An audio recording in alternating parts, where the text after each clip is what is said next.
नमस्कार दोस्तों, मैं जूनियर एडवोकेट सर्वेश कुमार। आज हम बात करेंगे पैतृक संपत्ति पर बेटियों का हक। तो हम आज जानेंगे कि पैतृक संपत्ति पर बेटियों को कहाँ तक फल मिलता है, मतलब संपत्ति पर उनका हक कितना होता है, कहाँ तक होता है।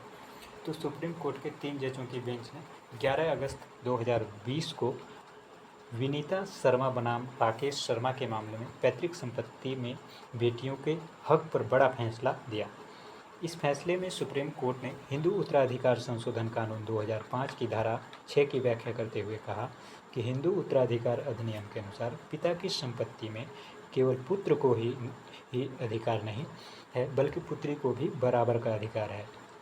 अब यह अधिकार अब पुत्री को उसी वक्त से मिलेगा जब से पुत्र को मिला था, यानी कि साल 1956 से। इस मामले में सुप्रीम कोर्ट के सामने यह सवाल उठा था कि क्या हिंदू उत्तराधिकार अधिनियम 2005 के प्रावधानों को पिछली तारीख बैक डेट से प्रभावी माना जाएगा या नहीं। 9 सितंबर 2005 को हिंदू उत्तराधिकार संशोधन अधिनियम 2005 लागू हुआ था। इस संशोधन के जरिए पिता की पैतृक संपत्ति में बेटी को बराबर का हिस्सा दिया गया था। क्या था पुराना नियम? तो पुराना नियम हिंदू उत्तराधिकार संशोधन कानून 2005 के अनुसार पहले नियम यह था कि पुत्री तभी पिता की संपत्ति में अपनी हिस्सेदारी का दावा कर सकती है जब पिता 9 सितंबर 2005 को जिंदा रहे हों, और इस तारीख से पहले पिता की मौत होने पर पुत्री का पिता की संपत्ति पर कोई हक नहीं होता था। सर्वोच्च न्यायालय के फैसले के बाद की स्थिति ये रही कि अब नए फैसले के हिसाब से 9 सितंबर 2005 से पहले पिता की मृत्यु होने के बावजूद पुत्री के हम वारिस होने का अधिकार नहीं छीना जाएगा। वह अपने भाई के साथ पिता की संपत्ति में बंटवारे की हकदार होगी। सर्वोच्च न्यायालय ने अपने फैसले में कहा है कि कोई भी पुत्री 9 सितंबर 2005 के पहले से भी पिता की संपत्ति पर अपने अधिकार का दावा कर सकती है। अब हम थोड़ा ये भी चर्चा कर लेते हैं कि पैतृक संपत्ति होती क्या है, किसको पैतृक संपत्ति मानेंगे और किसको नहीं मानेंगे। तो देखिए, पैतृक संपत्ति के ऊपर 3 पीढ़ियों की संपत्ति शामिल होती है, यानी कि पिता को उनके पिता यानी दादा और दादा को उनके पिता यानी परदादा से मिली संपत्ति पैतृक संपत्ति कही जाती है। पैतृक संपत्ति में पिता द्वारा अपनी कमाई से अर्जित संपत्ति शामिल नहीं होती।